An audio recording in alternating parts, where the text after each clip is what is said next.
Nobody can stop this flow. Hallelujah. Hallelujah. Hallelujah. Praise Lord. Praise the Lord. అందరికీ praise Lord అండి. Praise the Lord. Praise Lord. Amen amen. Hallelujah. చూడండి, నిన్నటి దినాన్ని దేవుడు మనకి ఇచ్చిన వాగ్దానపు వాక్యం గురించి మనం చదువుకున్నామే. అక్కడికి వెళ్దాం రండి. వాక్యం గుర్తుందా?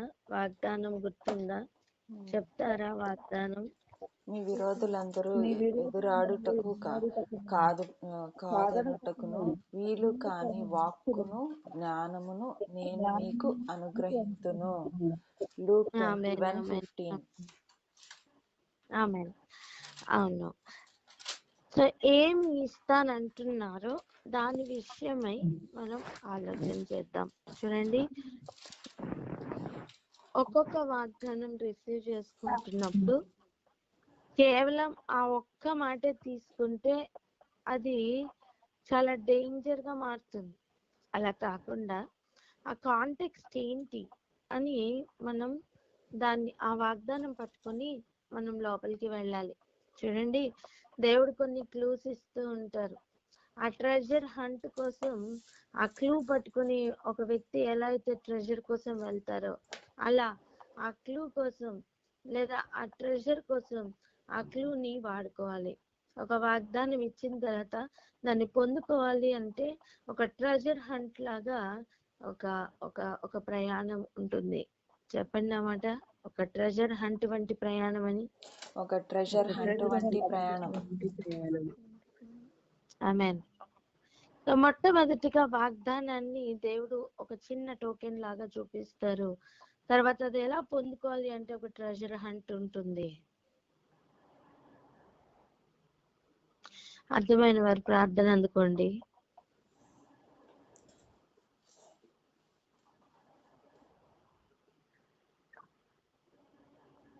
మహోన్నతుల పరిశుద్ధమైన ప్రభా,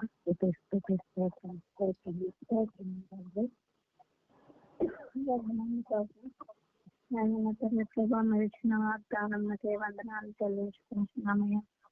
నా తండ్రి ప్రభా, వాగ్దానం స్వతంత్రించుకోవాలి అంటే నా తండ్రి ప్రభా, నాయన ఒక ట్రెజర్ హంట్ లాగా నా తండ్రి ప్రభా దాన్ని స్వతంత్రించుకున్నట్లుగా నా తండ్రి దాన్ని లోతుల్లోనికి వెళ్ళి తెలుసుకున్నట్లుగాను నా తండ్రి ప్రభా, నేను ఇచ్చిన వాగ్దానాన్ని పట్టుకుని నా తండ్రి ప్రభా దాని లోతుల్లోనే మరణంలోని గ్రహించుకున్నటకు ఇతను దాని వెనకాల ఉన్నటువంటి ఆత్మచిత్త సంగతులన్నీ కూడా గ్రహించుకున్నటువంటి విశేషమైన కృపను మనం ప్రార్థిస్తూ అటు ట్రెజర్ హంట్ లోనికి మనందరం గ్రహించకు వాగ్దానంలో సంపూర్ణంగా స్వతంత్రించుకున్న వారు తయారైనట్లుగా విశేషమైన కృపను పరిశుద్ధ నామంలో సిలువని అంతా ప్రార్థించుకొని ఉన్నాను. తండ్రి ఆమేన్.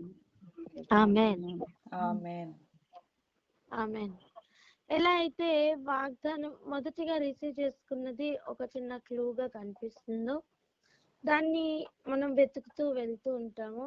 మొదటగా దొరికింది కూడా ఆ ట్రెజర్ లో ఒక పాయింటే. ఫర్ ఎగ్జాంపుల్ చూడండి, ఆ ట్రెజర్ లో కనుక బంగారం ఉందనుకోండి, దొరికిన ఫస్ట్ క్లూ కూడా ఏముంటుంది? బంగారమే. లేదా చేతికి దొరికిన ఐటెం కూడా ఫస్ట్ ఏముంటుంది? ఆ బంగారమే అయి ఉంటుంది, కాకపోతే చిన్నది, తక్కువ. ఇదే ఇంత బాగుంటే దీని యొక్క ట్రెజర్ ఇంకెంత ఉంటుందా అన్నట్లుగా మనం ముందుకు వెళ్ళాలి. ఆ ఆలోచన, ఆశ అలా ఉండాలి. బంగారం వెతికినట్టుగా వెతకాలి, వెండిని వెతికినట్టుగా వెతకాలి. హల్లెలూయా. హల్లెలూయా. రత్నములను వెతకాలంటే ఇంకా జాగ్రత్తగా వెతకాలి.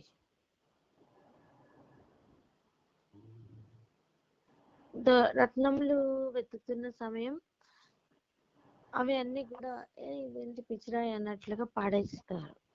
కానీ దాని విలువ తెలిసిన వాళ్ళు దాన్ని జాగ్రత్త పట్టుకుంటారు. హల్లెలూయా.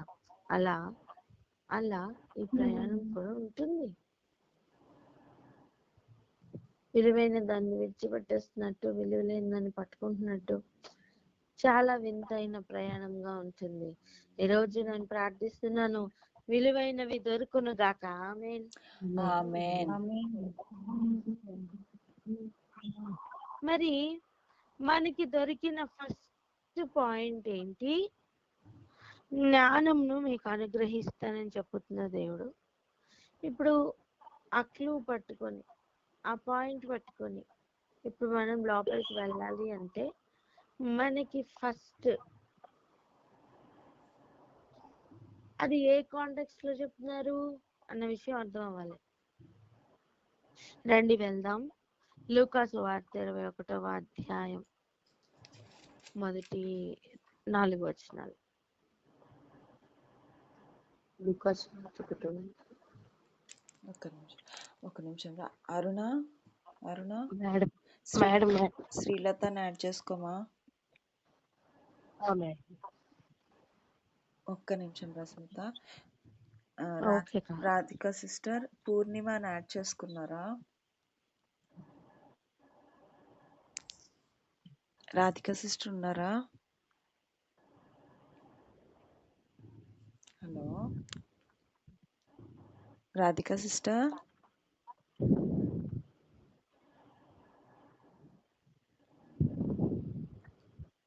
రాధిక సిస్టర్ ఉన్నారా? వినిపిస్తుందా?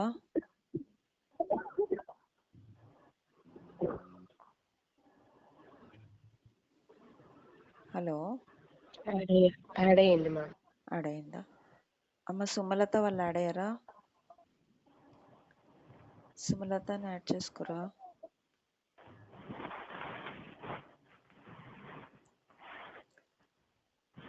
రాధిక సిస్టర్ వినిపిస్తుందా?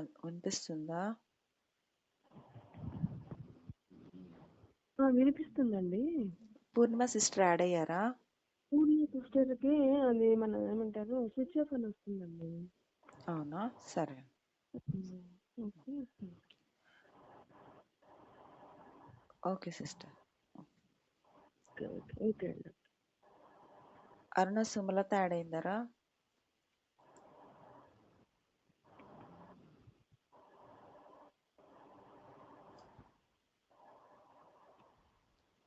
అరుణ స్తోత్రం.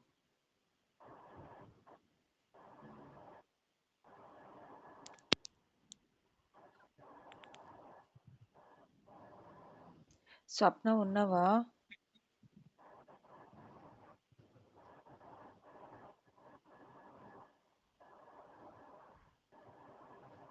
అరుణ మేడం రెడీయారా?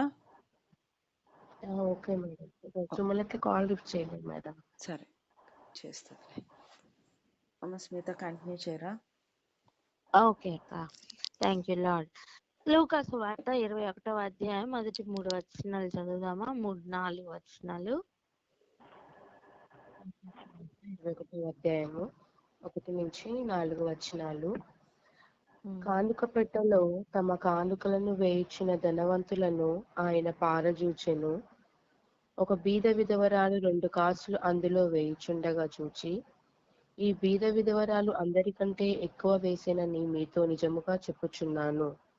వారందరూ తమకు కలిగిన సమృద్ధిలో నుండి కానుకలు వేసిరి గాని ఈమె తన లేమిలో తనకు కలిగిన జీవనమంతయు వేసెనని వారితో చెప్పెను. హల్లెలూయా. కయీను హేబెలు యొక్క ఇద్దరి అర్పణలను కూడా దేవుడు చూస్తూ ఉన్నారు. ఆమేన్. ఆమేన్. నువ్వు ఏది అర్పిస్తున్నా దేవుడు చూస్తూ ఉంటారు. ఆయన క్యాలిక్యులేషన్స్ అన్ని చాలా డిఫరెంట్ గా ఉంటాయి. మన క్యాలిక్యులేషన్ లాగా ఆయన క్యాలిక్యులేషన్స్ ఉండవండి. నేను ఇంత ఇచ్చాను, నేను అంత ఇచ్చాను, ఆ క్యాలిక్యులేషన్ ఆయన దగ్గర పనిచేయదు నాన్న. ఆయన క్యాలిక్యులేషన్స్ అన్ని పర్సంటేజ్ల్లో ఉంటాయి.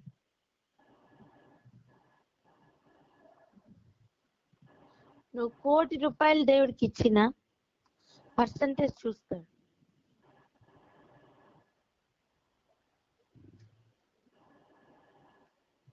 నీ దగ్గర 10 కోట్లు ఉన్నాయి, ₹1,00,00,000 ఇచ్చావు, గొప్ప ఏంటి?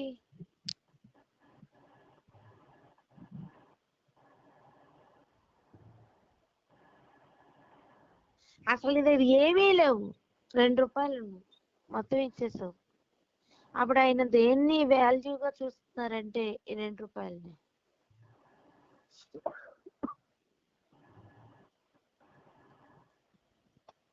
ఏదేమైనప్పటికీ కూడా ఆ కానుక పెట్టి గురించి చెప్తున్న సమయం,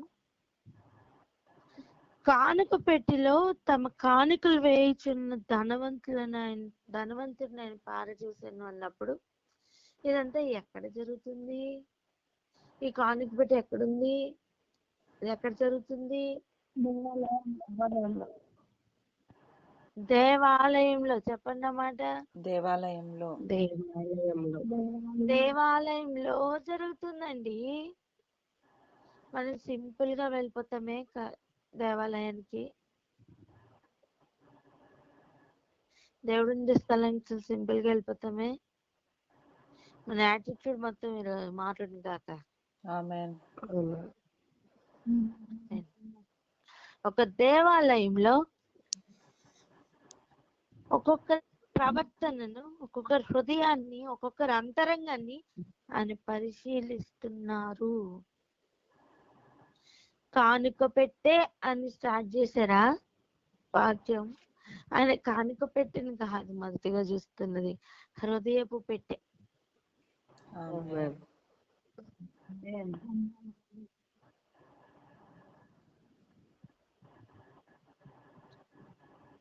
సో ఆయన ఇక్కడ ఇంకా ఏదో నేర్పిస్తున్నారని మనకు అర్థం అవ్వాలి. ఫస్టే కానుక పెట్టి గురించి ఓపెన్ చేస్తున్నారు ఆయన. సరే, దీన్ని బట్టి మనకు అర్థమైంది ఏంటి?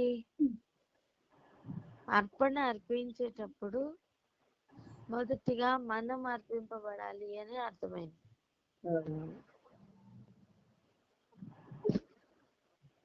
నీ దగ్గర ఉన్నదంతా నువ్వు దేవుడికి ఇయ్యాలంటే, నాది, నా కోసం, నాది అని దాచుకోవడానికి ఏమీ లేకుండా ఉన్నది అంటే, నువ్వు అని ఏదైతే ఉందో, లేదా నేను అనేది ఏదైతే ఉందో అది పూర్తిగా ఆయన చేతిలో పెట్టాలి.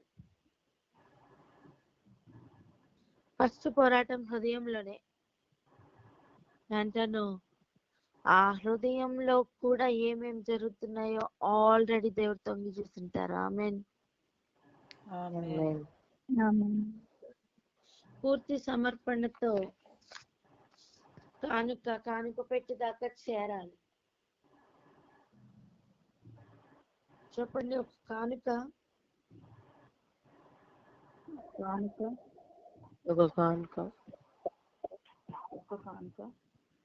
కానుక పెట్టెలోనికి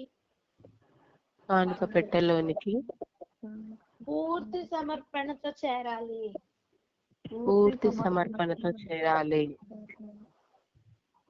ఆ కానుక గురించి హృదయంలో ఏమేమి జరుగుతున్నాయి అన్నిటినీ లెక్కలోని తీసుకునే దేవుడు.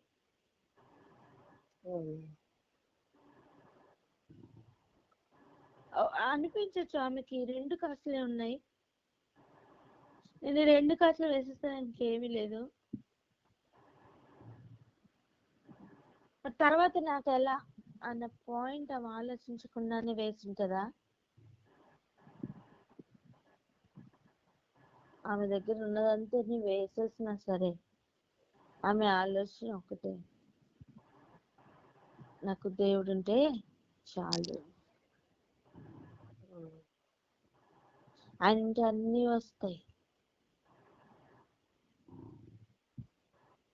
చూడండి, ఈరోజు మొట్టమొదటిగా ఈ ట్రెజర్ ని సంపాదించుకోవాలి అంటే మొట్టమొదటిగా ఏం కావాలంటే నువ్వే కావాలి అనే ఒక పాయింట్ మనకు కావాలి.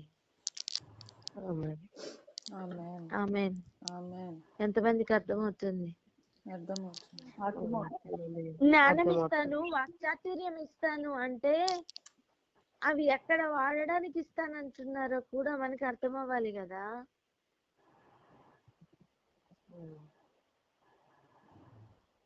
అవును, ఒక ట్రెజర్ హంట్ లో మనం పరిగెట్టబోతున్నాం. సిద్ధం అవ్వండి. ఈ రోజు మొదటి క్లూ ఏంటి అంటే కానుక పెట్టే. మొదటి క్లూ ఏంటండి? కానుక పెట్టే. ఈ కానుక పెట్టెని, హల్లెలూయా హల్లెలూయా, ఈ కానుక పెట్టెని దేవుడు ఫస్ట్ చూపిస్తున్నారు. అంగీకరింపబడిన వారి యొక్క ప్రయాణం. చెప్పండి అన్నమాట. అంగీకరింపబడిన వారి యొక్క ప్రయాణం.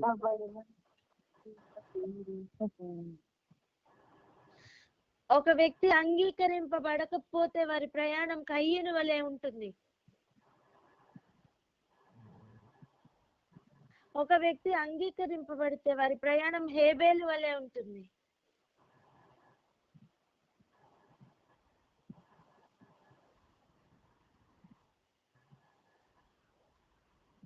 గ్రహించువారు గ్రహించుదురుగాక.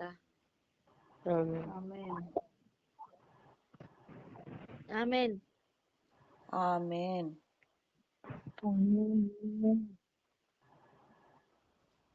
ప్రార్థన చేసుకుందాం. ఈరోజు అర్పణలు అర్పిస్తున్నాం. మనం ఎట్టి మనసుతో అర్పిస్తున్నాం. ఈరోజు అర్పణలు అర్పిస్తున్నాం. మనం ఎలా ఎలా మనం ఆ కానుక పెట్టిని ఎలా చూస్తున్నాం?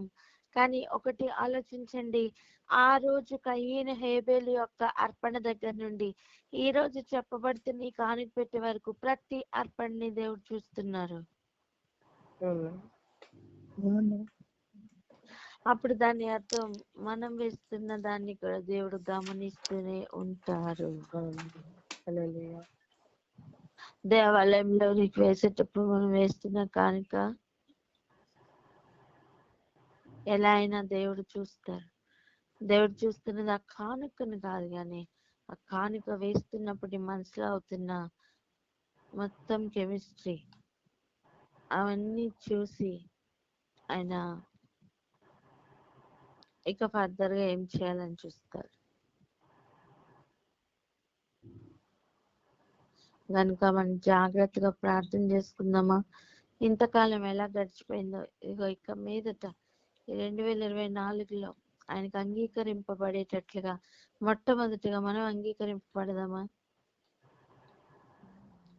ఆయన కానుక స్వీకరించాలి అంటే ఆయనకున్న రూల్ మొదటిగా మనం అంగీకరింపబడితే అని మనం ఇచ్చిన అర్పణ ఆయన అంగీకరిస్తారు.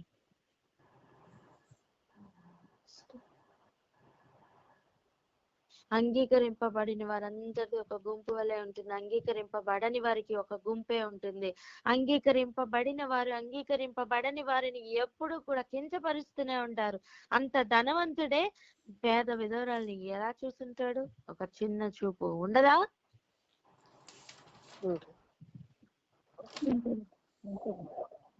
ఒకసారి ఆలోచించండి. ఎవరైనా ఉన్నతమైన స్థితికి వెళ్తున్నప్పుడు వాళ్ళ గురించి జెలసీ ఫీల్ అవుతున్నవారంట, నీకేంటి అయ్యా, నీకు అది ఉంది ఇది ఉంది అని. ఒక మాట చెప్పిన అది ఉంది ఇది ఉంది అన్న వాళ్ళే ఒదిగి ఉంటారు.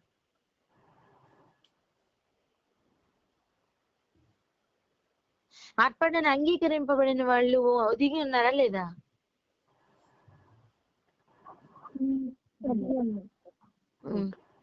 అంగీకరింపబడని వారే ఎక్కువగా మాట్లాడతారు.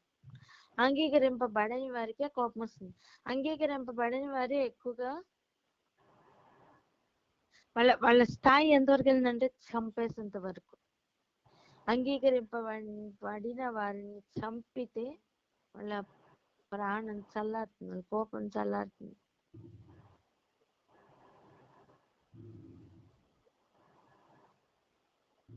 అందుకే అంగీకరింపబడిన వారిలో ఒక స్వభావం కూడా వస్తుంది. ఏంటంటే ప్రాణంని కూడా వాళ్ళు లెక్క చేయరు. ఒక మాట చెప్పనా, కానుక పెట్టిలో కానుక స్టార్ట్ చేసినప్పుడే వాళ్ళు ప్రాణాన్ని లెక్క చేయలేదండి.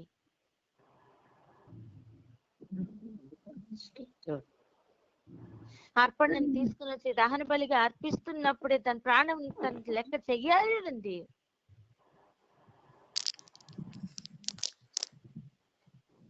ఇక క్రీస్తు కొరకు ప్రాణంని విడిచిపెట్టడానికి ఆ ప్రాణం గురించిన తీపి ఏది లేదండి. అదే అర్పణ పట్టుకుని వస్తున్నాం. మొదటిగా అంగీకరింపబడ్డము అంటే మొదటిగా మనం మన హృదయాన్ని ఆయనకి అర్పించినప్పుడు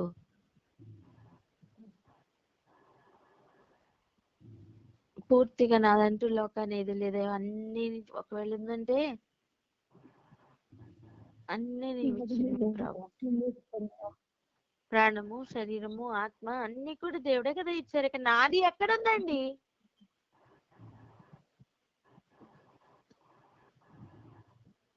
శరీరం ఎవరిచ్చారు? మందా? శరీరం ఇచ్చిన ఆయన కదా. తల్లి గర్భంలో రూపించుతున్నప్పుడు ఎవరు రూపించారు? ఆయన కదా.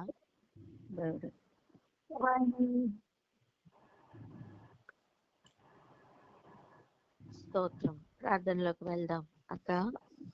హల్లెలూయా.